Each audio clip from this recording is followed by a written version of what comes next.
Morant with a running start. Elevate! Oh, it dunks! Oh, my goodness! Tie game in overtime. Gasol will turn. His heat is gone! Memphis on top. 7-10 remaining. Conley now with three. Count it! A 15-point lead for Memphis. And Blake Griffin gets into it on the floor with Randolph. Hard to tell if there are any punches being thrown under there, but Griffin took acceptance. Adams going long. Morant! He hit it! John Morant! Insanity! You gotta be kidding me. Welcome to Grits and Grinds, a Memphis Grizzlies podcast. My name is Keith Parrish.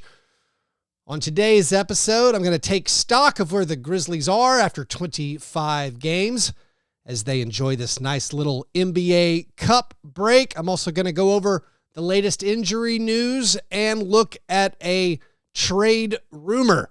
Before I do all of that, just a reminder, if you want to support this show, do that at patreon.com/fastbreakbreakfast. Come join the community of listeners over there. If you sign up at patreon.com/fastbreakbreakfast, you can join my Slack channel.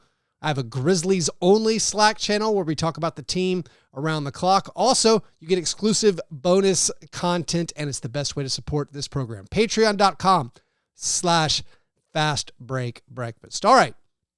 As we know, the Grizzlies are 17-8. They are second place in the West right now, thanks to the Mavericks losing in the NBA Cup. They went into this NBA Cup break on a high note with the big road win against the Celtics and then a road victory against the Wizards. And because of that, I think we're all feeling very, very good.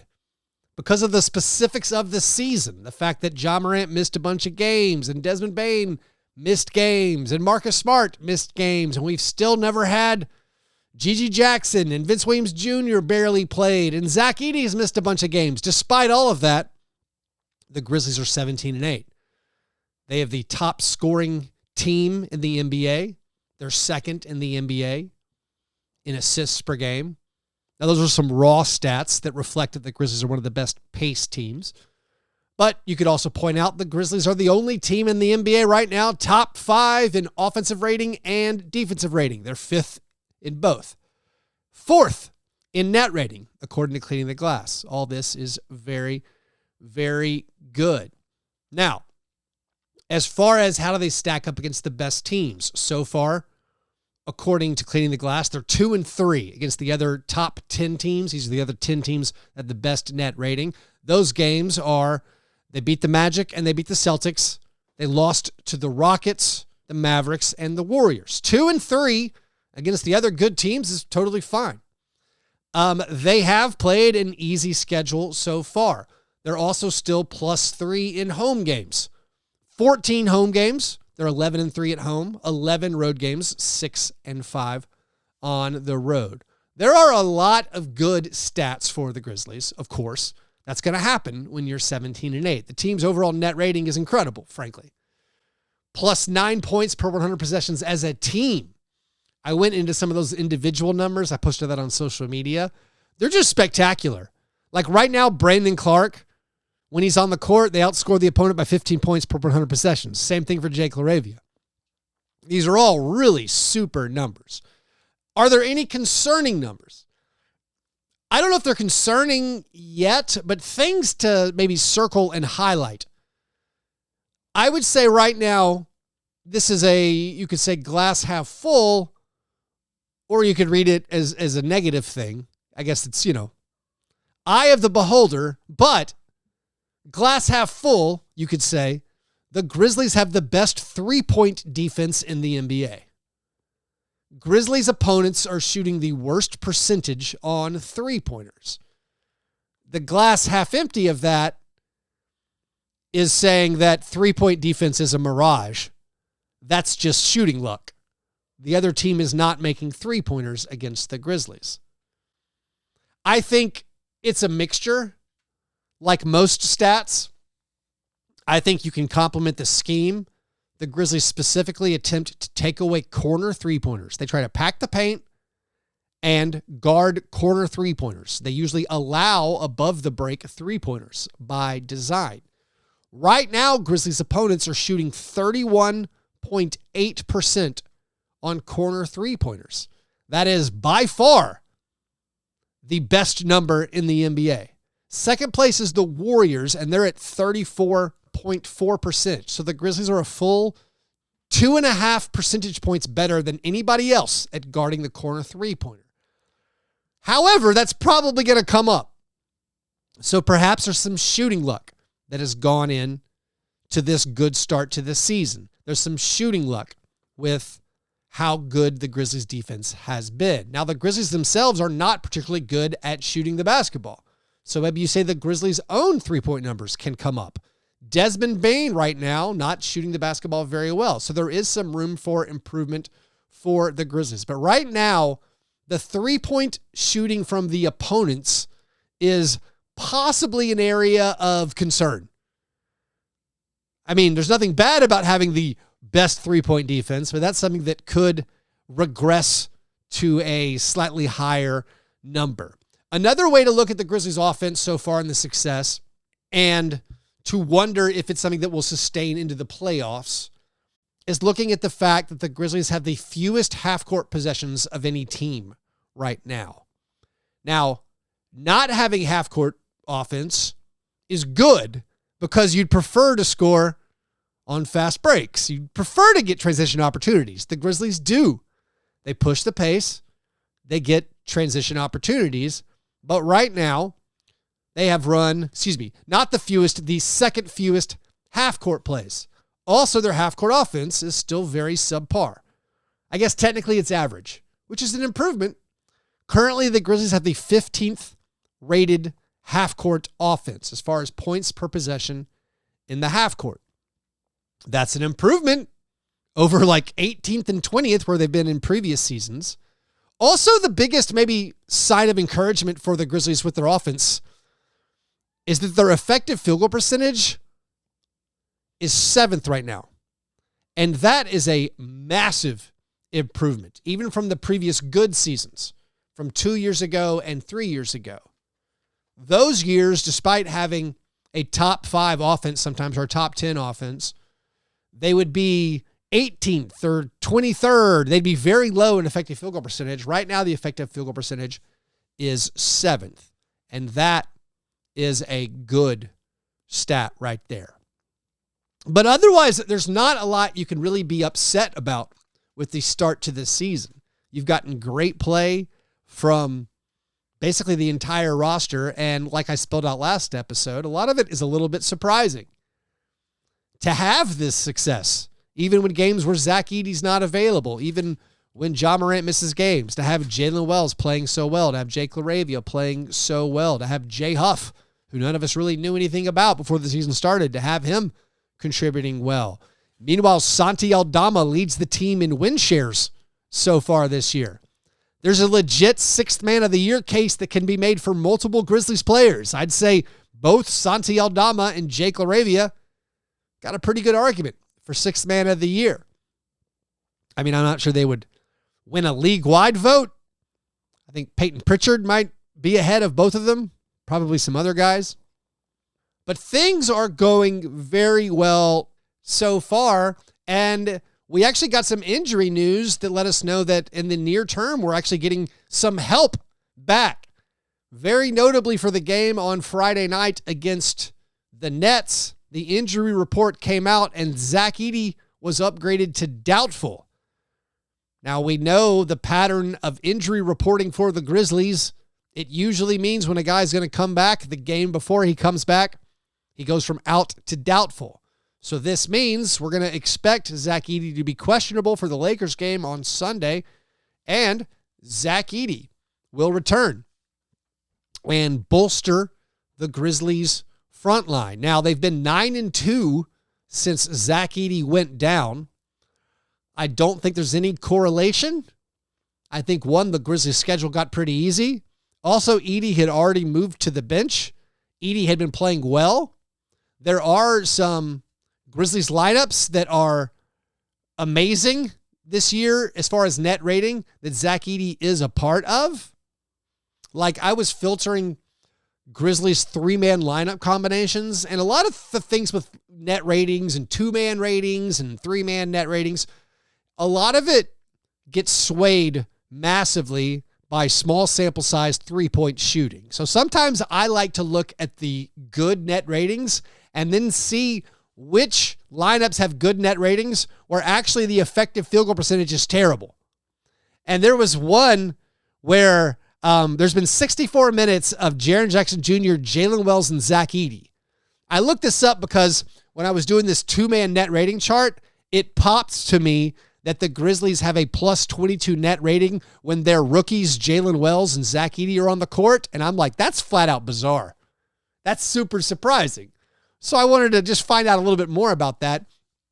And I found this one lineup that apparently was unstoppable at defense. And now you could point to the opponent 3-point shooting and say that, hey, they missed a lot of shots. But there's a 3-man lineup that's played 64 minutes together of Jaren, Zach Edey, and Jalen Wells that has an 82 defensive rating. And that is still a very small sample size, just 64 minutes, but it's not nothing. And they have a plus 28 net rating. So I don't think Edey coming back, anything bad about that. Edey has been a consistent contributor for the Grizzlies this year. They had already moved him to the second unit. Like, they're not going to shake up the starting lineup that's been so good with Brandon Clark out there. So Edey, we're looking forward to him returning on Sunday and contributing to this good Grizzlies season so far. Also, next week, hopefully, fingers crossed, we're going to get an update on Vince Williams Jr. Vince Williams Jr. was announced that he'd be reevaluated in 4 weeks. If we hold them to that schedule, which is frankly a bit of a fool's errand. But on November 21st, they announced that Vince Williams Jr. would be reevaluated in approximately 4 weeks. That would hit next Tuesday, would be exactly 4 weeks. Again, they give themselves an out by saying approximately 4 weeks. So hopefully we get a Vince Williams Jr. update next week, and hopefully he's not too far away from returning. Meanwhile, G.G. Jackson, nowhere close to returning, as far as we know, based on their last update on G.G. Jackson. He is still 5 to 6 weeks away. Now, as far as other things to talk about, during this little 4-day break of Grizzlies basketball, there was a trade rumor that came out about Cam Johnson, and I'll talk about that right after this short break.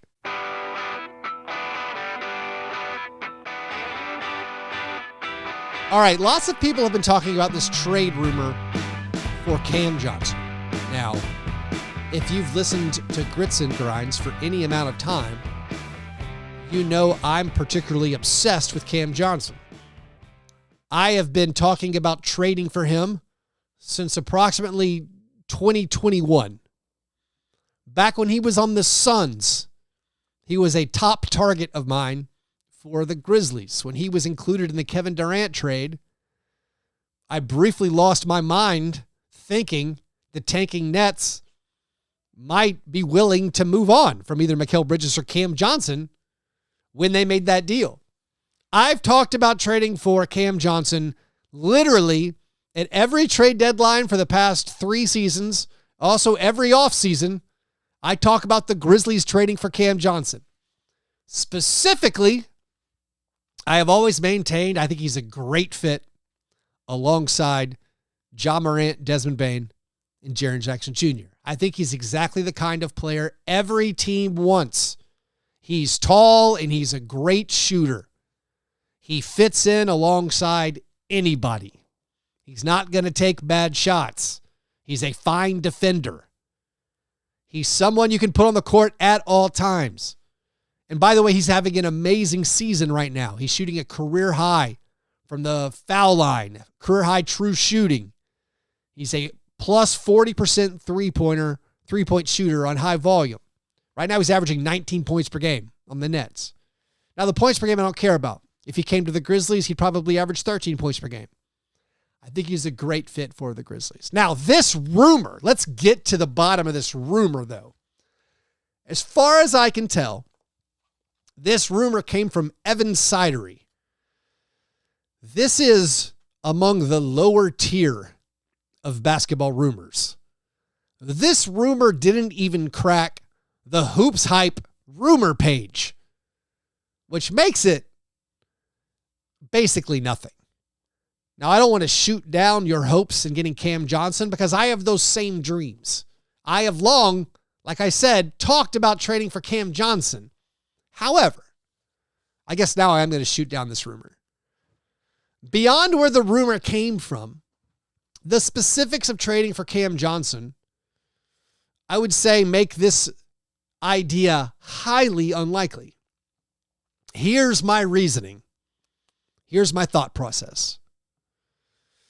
First of all, we know the Grizzlies are not going to pay the luxury tax. At least I assume that. They're probably not going to pay it this year, or they seem certainly unwilling to pay it this year. I'm guessing they're not going to pay it next year either. One of the reasons Jake LaRavia is not going to be back next year is because I think they're scared of the luxury tax for next season. But to trade for Cam Johnson and also stay under the luxury tax line, you have to fully match Cam Johnson's salary. Also, the Nets are close to the luxury tax line. They're not going into the luxury tax this year either. So you basically have to exactly match his contract.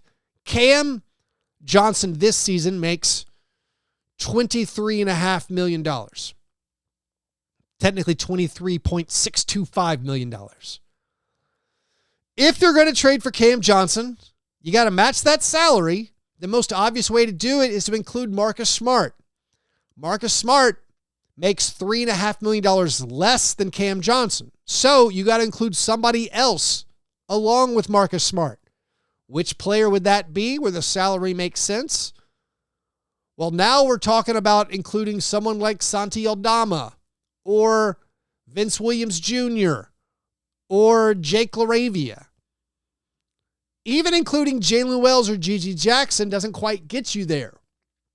Let's say the Nets were willing to go right up to the luxury tax line and they said, all right, Marcus plus Vince Williams or Marcus plus Gigi Jackson. Are you trading Marcus Smart and Gigi Jackson for Cam Johnson? I'm not even willing to do that. And I'm higher on Cam Johnson than almost anybody out there. Like, which players are you willing to give up on? Which players would you guess the Grizzlies front office is comfortable getting rid of? Vince Williams Jr., Gigi Jackson, Jalen Wells? I don't think so. Does trading Marcus Smart plus Santi Aldama for Cam Johnson make you better? I'm not sure. My dream of getting Cam Johnson was either trading straight up Marcus Smart, because I think the positional fit of Cam Johnson is much better than Marcus Smart's. I think there are more minutes available for someone like Cam Johnson. I mean, Cam Johnson is sort of like a Jalen Wells best case scenario. Like, you hope Jalen Wells turns into Cam Johnson. By the way, as a matter of fact, you guys should know, Jalen Wells' stats this season, his rookie season, are better than Cam Johnson's rookie year stats. They're also better than Cam Johnson's second year stats.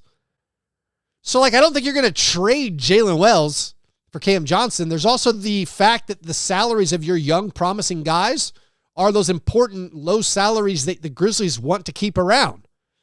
Jalen Wells, Vince Williams Jr., Gigi Jackson are extremely cheap. Beyond the fact that you hope they might turn into players as good as Cam Johnson, or maybe better than Cam Johnson, the fact that they're so cheap means you're not going to probably trade them for a more expensive Cam Johnson. Now, the players that I'm willing to get rid of that feel superfluous to me on the Grizzlies roster right now, you look at Luke Kennard's $9 million salary, you look at John Conchar's $6 million salary. If you put those two salaries together, we're still, $15 million or so, a little bit more than $15 million. That's not going to get it done. Now, you're allowed to go into the luxury tax line. I like to remind everybody. You could bring back Cam Johnson's contract, just trading Marcus Smart, and go to the luxury tax. I don't think they're going to. And then you look at what other future assets you'd have to attach to make this happen. And I don't know what the Grizzlies front office would be willing to do. I find it unlikely that they'd be willing to trade Marcus Smart and like 2 first-round picks for Cam Johnson. The next question is, what would the Nets want with Marcus Smart? I assume they don't want Marcus Smart at all. So then you got to find a third team to send Marcus Smart to. I feel like there are several teams that would be interested in Marcus Smart. I was thinking, here's the most realistic trade I could come up with. I was thinking maybe the Clippers would be willing to take on Marcus Smart. The Clippers aren't tanking. Seems like they'd be interested in getting him. But also the Clippers are just a little bit into the luxury tax line, or a little bit over the luxury tax line. I think they want to stop the repeater clock. I think they want to get out of the luxury tax this year. That also complicates this. The most realistic thing I could come up with would be a trade where the Grizzlies send Marcus Smart to the Clippers. Luke Kennard goes to the Nets. PJ Tucker goes to the Nets. Meanwhile, the Clippers still have to send out more money. I had them sending Chris Dunn to the Grizzlies and then another smaller salary guy, let's say Kevin Porter Jr., would go to the Nets. So the total deal would be the Grizzlies sending out Marcus Smart. They would also send out Luke Kennard. They would bring in Cam Johnson. They would bring in Chris Dunn. Salaries make sense for the Grizzlies. Salaries make sense for the Nets, although they'd have to lose another player. They'd have to get rid of one of their cheapest salary guys. The problem with this for the Clippers is it actually adds a little bit of salary, so I still think it's unlikely. And then you got to come up with what are the picks involved. All of it feels super unlikely. So, while I am titillated when I see rumors that the Grizzlies have called to check in on Cam Johnson, I can't imagine the scenario where the Grizzlies make this kind of trade, and I can't come up with the salaries that make sense for this trade to happen.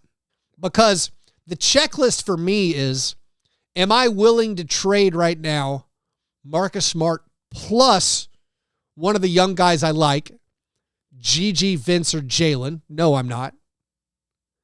All right, then am I willing to find, or what team can I find that will take Marcus and Luke to get over, or Marcus and John Conchar to get over the Cam Johnson salary, and then wonder how many picks are involved to make that happen? How many picks better is Cam Johnson than Marcus Smart? That's a fair question as well. Also, based on what we've seen from the Grizzlies front office, I think they like having their draft picks. I think they like hitting home runs with the Jalen Wells picks and the Gigi Jackson picks and the Vince Williams Jr. picks. Now, maybe that they haven't been as good in the first round with their picks, and they'd be willing to make sort of an all-in or closer to an all-in move. But I don't find this that likely. When you look at the bigger salaries the Grizzlies have to trade that aren't their big three, I don't think they're ready to move on from Brandon Clark. It's going too well with Brandon Clark right now. The movable salary is that Luke Kennard $9 million deal. You think about if they want to move Marcus Smart. And again, if you think, why would they move Marcus Smart? I think there's a little bit of that positional overlap. Maybe the fit hasn't been the best for the Grizzlies. There also has been a persistent rumor. I mean, this is unverified. This is just people talking. A persistent rumor that Marcus Smart doesn't love being in Memphis. I don't know if there's any truth to that whatsoever. But that would be the basis maybe for the rumor that the Grizzlies would be open to trading him and open to trading for someone like Cam Johnson. I just think when we look at the specifics, when you look at the difficulty of matching salaries, you look at the Grizzlies' unwillingness to go to the luxury tax, it seems incredibly unlikely. Although, however, anytime the Grizzlies have made a big deal, it was a shocking moment. I don't think we ever saw any of these deals coming. Most of these deals that have happened, we have not seen them coming. So perhaps they can surprise us and make that deal. Anyways, that's enough for today. We got a Grizzlies game tonight. The Grizzlies take on the Brooklyn Nets. No Zaire Williams in this game. We dodge a bullet right there. Zaire, of course, has never lost to the Grizzlies. 2-0. I jest, although that's technically absolutely 100% true. The Grizzlies look to not fall to 0-3 against the Nets this season. Then they go on the road against the Lakers on Sunday night. Hopefully that game is the return of Zach Edey. Anyways, thanks everybody for listening. Thanks so much to all the Patreon supporters. If you want to help out the show and its creation, do that at patreon.com/fastbreakbreakfast. All right. Hope you guys have a great weekend. I'll talk to you soon. Go Grizz.